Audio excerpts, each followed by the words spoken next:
We have our Celebrity Bracket Challenge, and we also have Chris Mannix in the Bracket Challenge as well, the Sports Illustrated senior writer, NBC Sports Boston, NBA analyst. When did you hear that you were being a topic of conversation on the program yesterday? I had a handful of tweets that didn't make sense without context, and then I heard from Fritzy after the fact that it was a topic of conversation, so I went back and listened. You guys are a bunch of jerks. First of all, I didn't request to be in this bracket. I didn't know it was a celebrity bracket. Fritzy had texted me a few days ago about filling one out.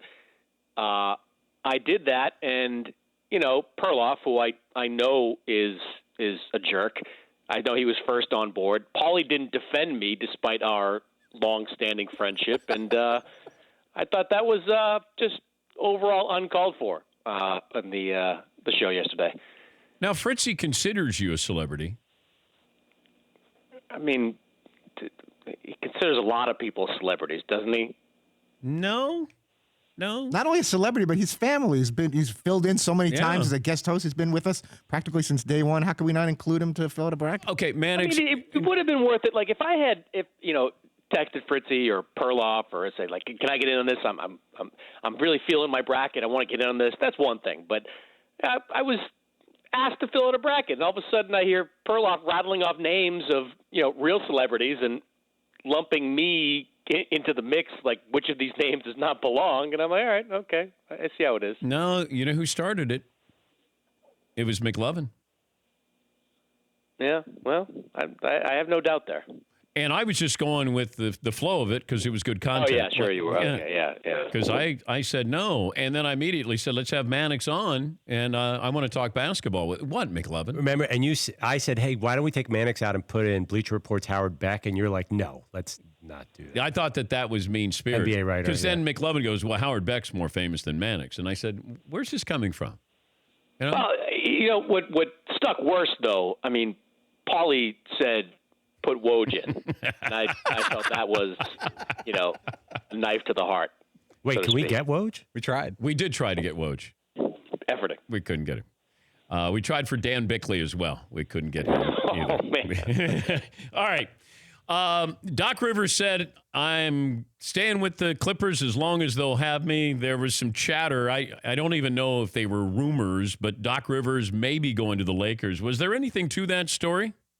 No, because look, there were rumors in the last offseason that Doc was going to get a extension done. He's got a very strong relationship with Steve Ballmer and likes working there. So clearly those rumors were true with the backroom dealing that Doc had with Steve Ballmer. And it's just, I think all things being equal, knowing Doc Rivers, he would be interested in coaching the Lakers, but they're not equal. I mean, he's going to get a massive financial deal from the Clippers, and they're in a really good place. Whereas if you look across the hall, I don't know what place the Lakers are in. I don't know what their path to contending for a championship is with LeBron at the stage of his career. So all those things factored in, I think that was just sort of connecting dots of Doc Rivers, LeBron James, two player and coach that could coexist. And frankly, Dan, there aren't a lot of guys that you would say, can coexist at a high level with LeBron. That's another thing, because there was a quote that said that LeBron, this was an anonymous quote, that that Doc would not take the Lakers job because LeBron, quote, doesn't want to be coached at this point in his career. I don't know that he doesn't want to be coached. I think that you have to have a certain level of gravitas, I think, to be able to coach LeBron and to be able to get through to him.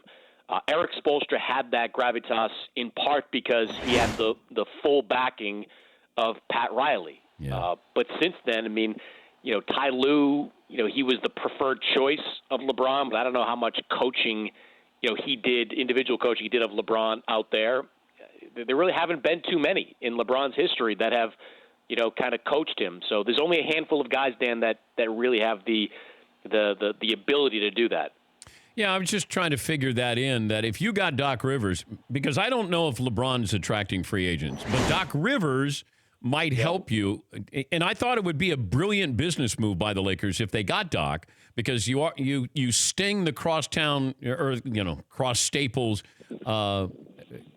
tenants with the Clippers, and you get a great coach, Hall of Fame coach, and then you're going to get him, and maybe you got some free agents who would want to play under him, realizing that he might be running the team as opposed to if Tyronn Lue comes in or Brian Shaw, then LeBron's probably still running it. But if you look at these two teams, who has a better future, the Clippers or the Lakers? As hard as it is to say that a team with LeBron doesn't have the better future, you're pretty hard-pressed to not look at what the Clippers are doing and what they have in terms of flexibility, and the likelihood, too, that they're going to be the team this offseason that makes the major splash.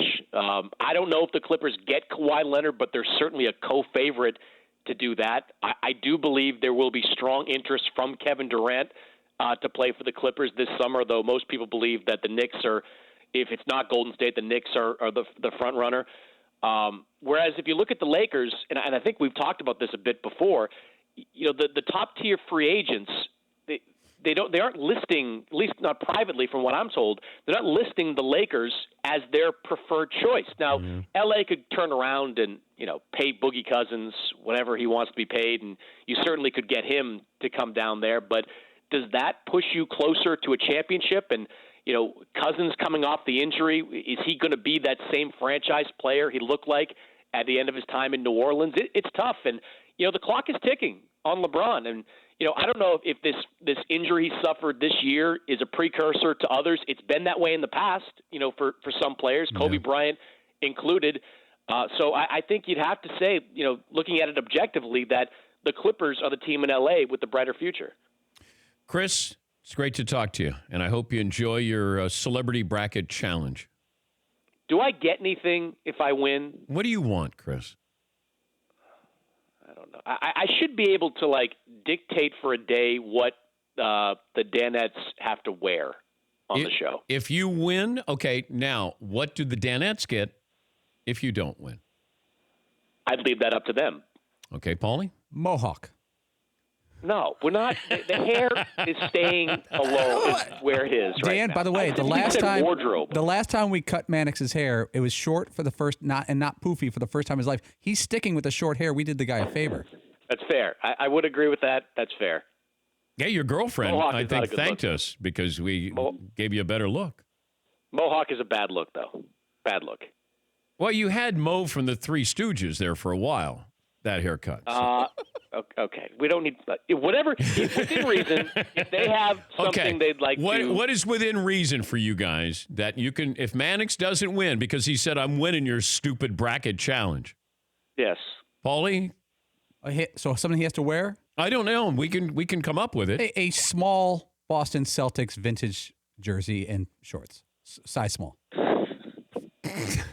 That's the first thing that came to my mind. He loves the Celtics, so. Is anybody, McLovin, you got one? I like it, but he has to wear your Larry Bird outfit at Grown Ups. I was just thinking the same thing. But when he gets host, he has to wear it for a whole 3-hour show when he sits in the chair once. Black shoes, black high tops. He looks like a Celtic. Yeah, you do. You're like Scott Wedman. I would have gone more, Chris Corchiani for me. Connor Henry, how's that? Greg Kite? Yeah, there's a lot of them. There's a long list there. I want Gordon Hayward's hair is what I want. I mean, man. Yeah, Gordo. That's impeccable. Gordo's unmovable. Yeah, he's done well. Yeah, done well in the hair department. All right, we'll come up with something there, Mannix. But if you happen to win the bracket challenge, you can rough up the Danettes then. And I'm not, if you look at my bracket, I'm not going chalk. I'm outside the box all over the place. Who'd you pick? I did pick Duke to win, but I'm in the Final Four. I think I have Nevada in there. You just went out of the box, and then you just went back in the box. Wow, you're crazy. You picked Duke? You're crazy. Besides Duke. Okay, who else did you pick in your Final Four? I think I have Nevada in the Final Four. There's one other team that's I think it's a 12 seed even to make the Final Four. Buffalo? Do you have Buffalo in there? They're in the Elite Eight, I believe. Okay. All right. So. All right. Well, thank you, Chris. You got it, Dan. That's Chris Mannix. For more Dan Patrick Show, tune to Audience Channel 239 on DirecTV or download the Dan Patrick Show app.